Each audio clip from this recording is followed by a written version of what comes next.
Welcome to this lesson, Hard Work Pays. In our previous lesson, we discussed about constitution and constitutionalism.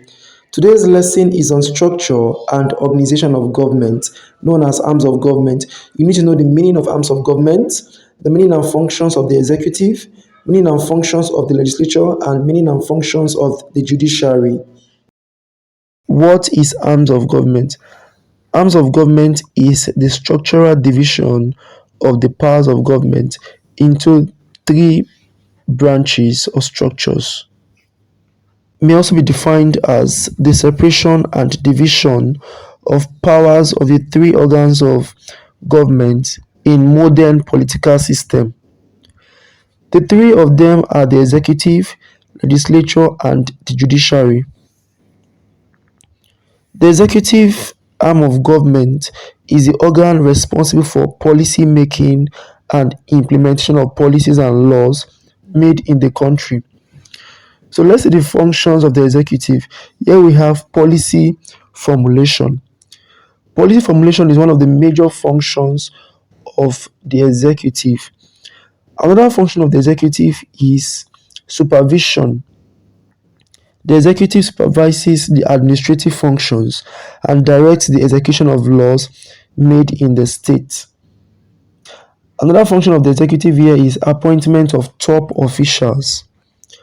The executive has the power to appoint and remove top officials of the state from government. We also have representation. Now, it represents the state in its relations with other countries. Another function here is budgeting. The executive prepares and delivers the annual income and expenditure of the states. It also maintains law and order. The law enforcement agents, like the police, are responsible for this function. Signing of bills into law is another function of the executive. Now, for a bill to become a law, the president has to sign it. Do we understand?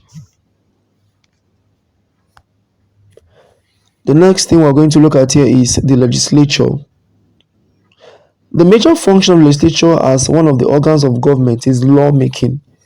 It is also the center of discussion about policies, programs, and ideas, and the place where important decisions are made. Now, let us see the functions of the legislature. We have lawmaking. The primary function of the legislature is lawmaking, and it is done through legislative process. Another function of the legislature here is financial control. It controls the raising and spending of money and approves it as proposed by the executive. We have powers of investigation. The legislature here conducts investigations into government departments to ascertain how funds appropriated by them are spent. We also have the power of approval. Now, the legislature has the power to approve, adjust, or reject the appointment of senior public officers like the ministers and ambassadors. They have the power of questioning. It receives petitions, questioning the rulers and receiving or rejecting the answers, an account of the ruling executive.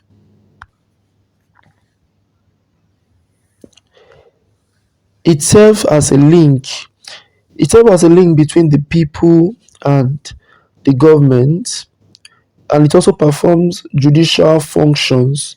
For example, the House of Lords in Britain performed judicial functions, and they are known as the upper house of lawmaking. Here in Nigeria, we have two houses, the House of Senate, which is the upper house, and the House of Representative, which is the lower house. Do you understand, students? The next discussion we have here is the judiciary. The judiciary here constitutes the arms of government that interpret the law of the state and applies the existing law to individual cases. In any modern state, the liberty of individuals depend upon the fairness of the courts in providing protection against the tyranny of overzealous members of the government. Now, let us see some of the functions of the judiciary. We have interpretation of laws. The judge interprets the laws of the state and applies the existing law to individual cases. We have settlement of disputes. The courts deal with cases between private individuals and the government. Both criminal and civil cases are settled in the courts. We also have punishment of offenders. Now, the courts have the power to punish those that have offended the law of the state. The judiciary prevents wrongful acts by means of restraining orders, court acts to prevent violation of law. They also safeguard the rights of citizens. The judiciary safeguards the rights and liberties of individuals by way of entertaining complaints from aggrieved people. They help to protect the constitution. The judiciary has the power to determine whether the constitution has been violated or not. And they also have the power of review. Now they are vested with the power to review some of the activities of the executive and the legislature. Thank you for being part of this lesson. Until next time, and bye.